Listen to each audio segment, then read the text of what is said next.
বনায়নের নামে ফারাত ওইন লাগাই দিয়ে কৃষকলার ফানার বরস গাছপালা জীববৈচিত্র্য পশু পাখি সহ তার আবাসস্থল ফুরি দ্বীপের অভিযোগ উঠি কক্সবাজারের মহেশখালী উপজেলার শাপলাপুর বনবিটুর বন প্রহরী এবং 1000 নিয়োজিত শ্রমিকলার বিরুদ্ধে ধারণা করা আগুনে ফুরিয়ারে বহু পশু পাখিরও মৃত্যু হয়।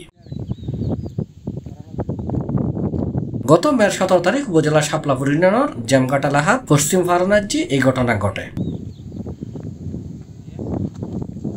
মে 19 তারিখ সোমবার বিকালে সরজমিনে যাইরে আগুনত ফুরি যাইবের বন দৃশ্য দেখা গিয়ে বন বিভাগের মানুষজনলর আতনাজি বন ফুরিদ্বীপের বিষয় সম্পর্কে স্থানীয় হলে হয় সবসময় সরকার ফরেস্ট হইতে বাগান ধরে বড় সরকারি জায়গা তার জায়গা নারা দিতে লাগি আর দিলে ফরেস্ট ডাইরেক্ট সরাসরি ফরেস্ট মাছ জায়গা দিয়ে ধরেন নাই এই সময় হয়তো 10 বার পর লাগা হবে 12 বার পর লাগা হবে দেখা যাচ্ছে ওই যে ওখানে একটা বাগান আগুন দিছে, বাগান আগুনটা দিছে গাছগাছালি জ্বলন্ত কিছু গাছগাছালি তারা পড়ে ফেলেছে, পড়ে মানে কাটা গাছ যেগুলো সম্পূর্ণ অবৈধ এবং অনিয়মতান্ত্রিক আমি মনে করি। ওইখানে নানা রকমের পশু পাখি অভয়ারণ্য ছিল, বিভিন্ন রকমের যে গুইসাপ ছিল, বিভিন্ন বানর ছিল, তারপরে যে বনমরুখ ছিল, যা ছিল। আমরা চাই যে সরকার পদক্ষেপ নেয়, আমাদের মহেশখালীর জন্য পদক্ষেপ নেয়, এই যে বন বিভাগ আমাদের জন্য উন্নয়ন করুক, আমাদের পরিবেশ রক্ষা করুক, আমরাও তাদেরকে সহযোগিতা করবো।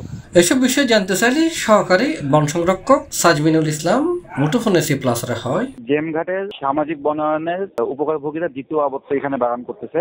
প্রথম বাগানের লট বিক্রি হয়ে তারা উপকারভোগীদের টাকা দেওয়া হবে সামনে আর কি, তারা দ্বিতীয়বার বাগান করতেছে। এমন অবস্থায় উপকারভোগীরা জঙ্গল কেটে যে বাগান করবে, তারা লাগাবে, এই সময় আমাদের কাছে অভিযোগ এসেছে জঙ্গল কাটার পরিবর্তে তারা আগুন দিয়ে জঙ্গল পরিষ্কার করতেছে আর কি। তো এই অভিযোগ আসার পরবর্তীতে আমরা ওই সামাজিক বনায়নের সভাপতি সেক্রেটারি আছে তাদেরকে শোকজ করেছি এবং আমাদের যে প্রচলিত আইন আছে সে অনুযায়ী ব্যবস্থা নিচ্ছি। এবং অবশ্যই আপনার বনে কোনোভাবেই আগুন দেওয়া যাবে না, এটা অবশ্যই বন আইন অনুযায়ী এটা আইন সিদ্ধ না। C+ TV Chittagong.